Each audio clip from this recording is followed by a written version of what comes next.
Hallelujah! Praise the Lord! Ang mataas na pagpupuri, pagdadakila, pagsamba ay tanging sa ating Panginoon Jesucristo po lamang. At dubling paggalang po sa ating beloved Pastor Evangelist Wildy Estrada Almeida at sa ating Assistant Pastor Lina C. Almeida. Beloved Assistant Pastor Lina C. Almeida. At pag-alaala po sa ginintong aral na binigay po sa atin. At sa kanilang mga beloved mga anak, apo.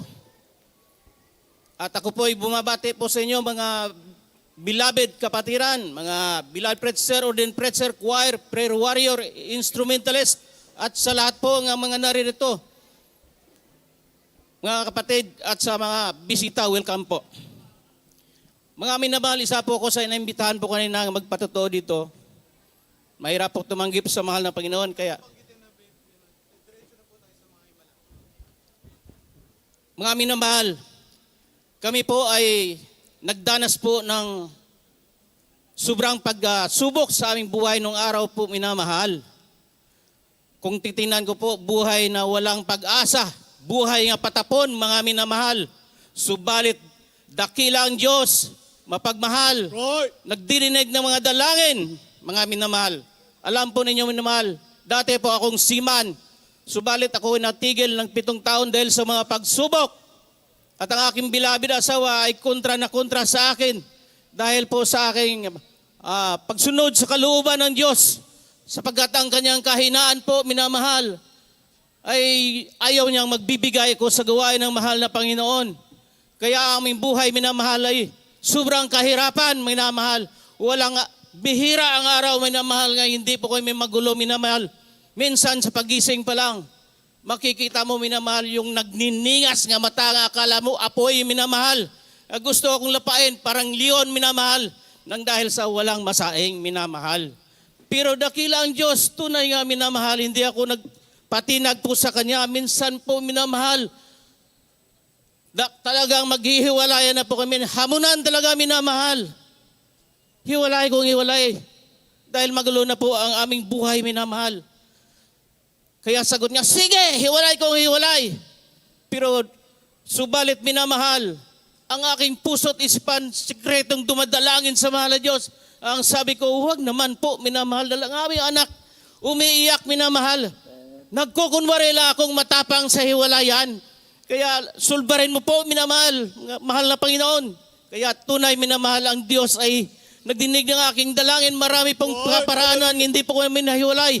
At isang bagay po nga hindi ko rin itutuloy dahil bata pa kami sa mga panahon na yon. Sigurado, minamahal, mag-asawa pa ako ng iba kung hindi napigil ng mahal na Panginoon. Mawala po ang aking kaligtasan, minamahal, kaya yun po ang aking naisip. Tiniis ko na lang po, minamahal, at ako'y dumadalangin sa mahal na Panginoon. Nagmamakawa, sulbarin niya ang aking problema, minamahal. Kaya po, minamahal, minsan ako'y nag-a-apply, ako'y sakay sa aking karag-karag na bisikleta, minamahal. Pag araw ng linggo, pilit akong pinipigilan, minamahal, ayaw niyo akong pasambahin. Binabasa po ako, minamahal, ng tubig, minsan maruming nga mga sabaw, minamahal, mabaho, minamahal, pero tuloy pa rin ako maglingkod sa mahal na Panginoon dahil ang aking iniisip, minamahal, ang aking kaligtasan. Ayaw kong masanay sa hindi pagdalo, minamahal. Kaya tuloy po ako, minamahal. Alam po ninyo, minamahal, dumating sa puntong talagang mahirap na po talaga, minamahal. Minsan, kumakain na lang po kami ng mga pagkain na galing sa basurahan, minamahal, dala ng aking beloved anak. Dahil ang aking beloved anak ay namamasura po, minamahal. Kaya po, ako'y dumating sa punto na parang hindi ko na talaga matis. Alam ko po, minamahal, wala po pag-asa nga makasakay ng barko. Dahil 7 years na po akong hindi nakasakay. Sa larangan po ng pagsisiman po, minamahal, hindi po pwede yung ganon. Pero dahil sa hirap po kami sa buhay, ako namilit po, minamahal. Ako'y nag-apply muli, makabalik sa barko, minamahal. Pero walang tumatanggap, umabot na po ako ng 4 na buwan nga apply, wala pong tumatanggap, minamahal. Ako'y dumalangin sa mahal na Diyos. Doon sa bandang Lunita po, minamahal, may porsyon doon nga walang tao doon. Ako'y dumalangin sa mahal na Panginoon at nagmamakawa. Ang sabi ko, mahal na Panginoon, anong nagawa kong kasalanan sa iyo? Hirap na po kami sa buhay. Maawa ka naman. Ako'y nagtataka na sa iyo. Hindi mo dininig ang aking dalangin. Kaya, sabihin mo sa akin kung ano ang pagkakamali ko, anong nagawa kong kasalanan. Ituro mo sa akin, ipakita mo sa akin at ako'y susunod sa kalooban mo. Susunod ako sa gusto mo. Ako'y umuwi, minamahal na luhaan hanggang sa bahay, minamahal. Isang araw ako'y nagbasa ng Biblia, minamahal. Sinagot ako ng mahal na Panginoon. Itinuro po niya ang aking mata doon sa verse na nagsasabi, igalang mo ang iyong magulang at ikaw ay pagpalain ng Diyos at bigyan ng mahabang buhay. Amen. Praise the Lord. Kaya ako'y nag-isip, minamahal, dahil alam ng Diyos nga mayroon akong tinatagong sama ng loob sa aking magulang, sa aking mama. Dahil hindi po ako lumaki sa kanila, lumaki ako sa aking mga lolo at lula. Kaya nung umuwi ako, minamahal, nakita ko po ang discrimination. Minamahal, kaya hindi ko matanggap. Kaya ako'y lihim na nagtago ng sama ng loob, minamahal. Kaya minamahal, nung pumatong na po ang paa ng aking pamilya dito sa Manila, sinumpa ko pa. Ang sabi ko, mamatay ka mo dyan, kayo dyan, wala akong pakialam.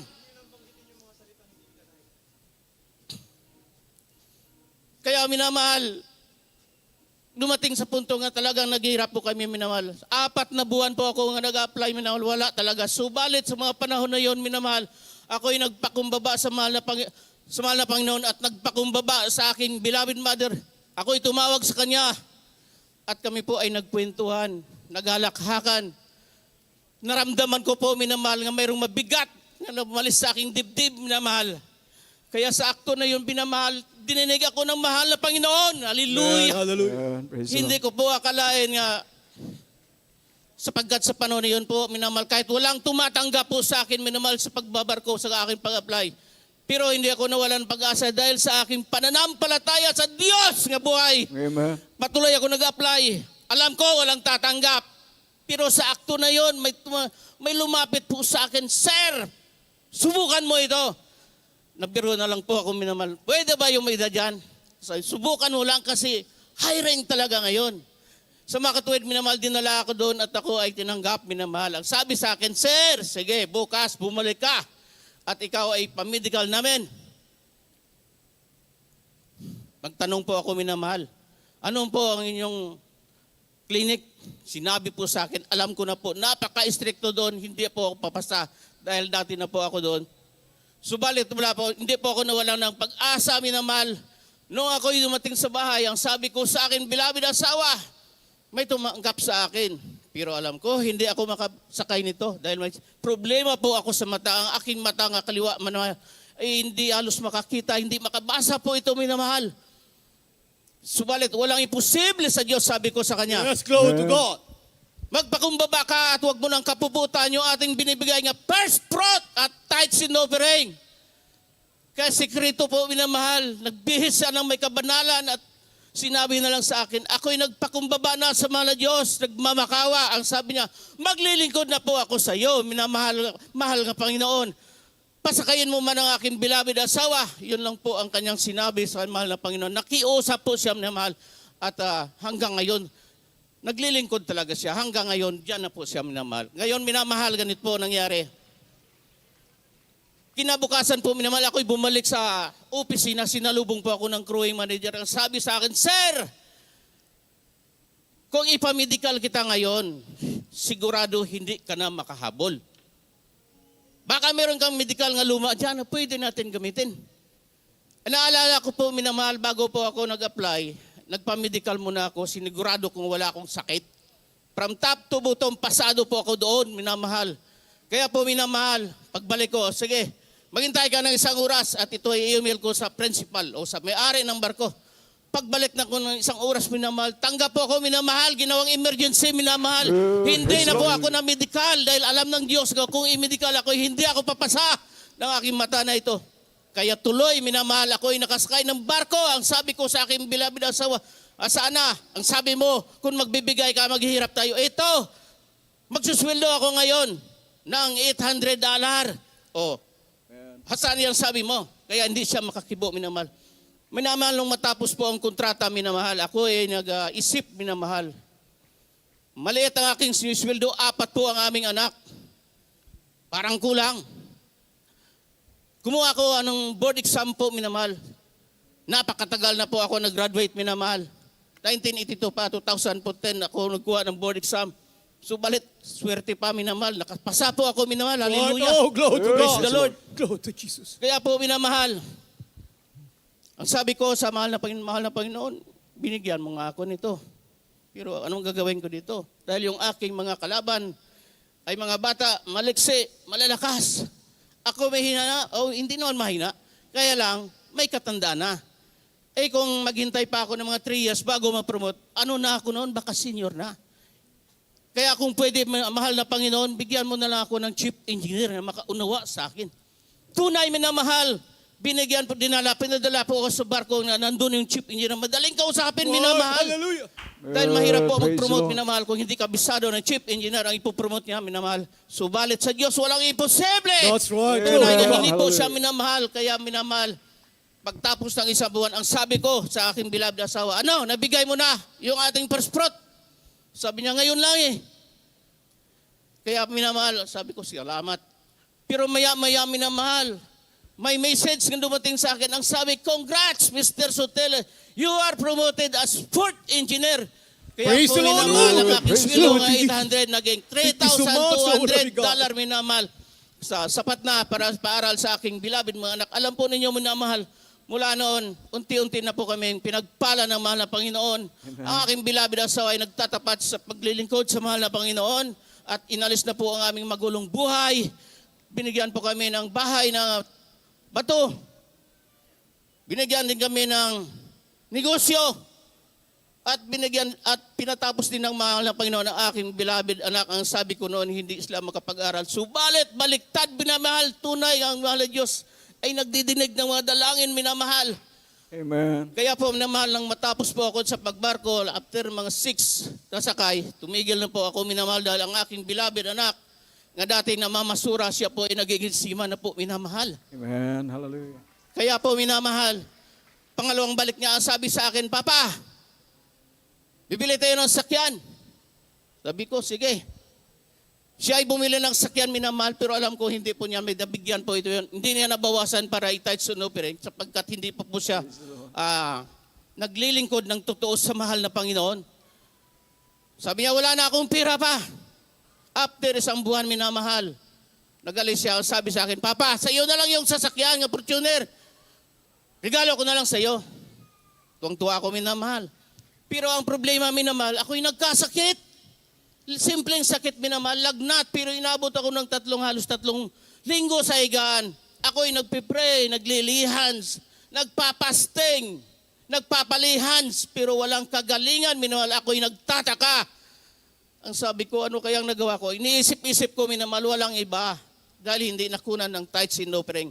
Kaya ang sabi ko sa aking beloved at sa mandali ka, kunan mo ng tithes, iipunin mo yung sales natin. Umabot ng 54,000, 2 araw po, minamahal. Kaya binigay po namin, minamahal. Kaya may pumunta doon nga preacher sa aming bahay at doon ibinigay ko po, minamahal. At ako, pag alis nila po, ako'y natulog na lamang, minamahal. Gumising ako madaling araw, pagising ko po, minamahal. Ako'y wala ng karamdaman, pinagaling ng mahal na Amen. Panginoon. Hallelujah. Glory Hallelujah. to God. Dahil lang Praise doon the Lord. sa tithes in offering na hindi na ibigay ngayon, minamahal. Kaya purihin ng Diyos. Ngayon po, ang asawa ko dati, hindi naglilingkod at problemado po ako doon. Pero ngayon, pagpapala na po mga minamahal dahil siya na po ang nag-aasikaso ng aming tithes in offering. Hallelujah. Amen. Marami pa sana minamahal, pero marami pang magpatotoo. Kaya ang lahat ng kapurihan, pagpapasalamat, pagdadakila ay tanging sa ating Panginoon Kristo po lamang.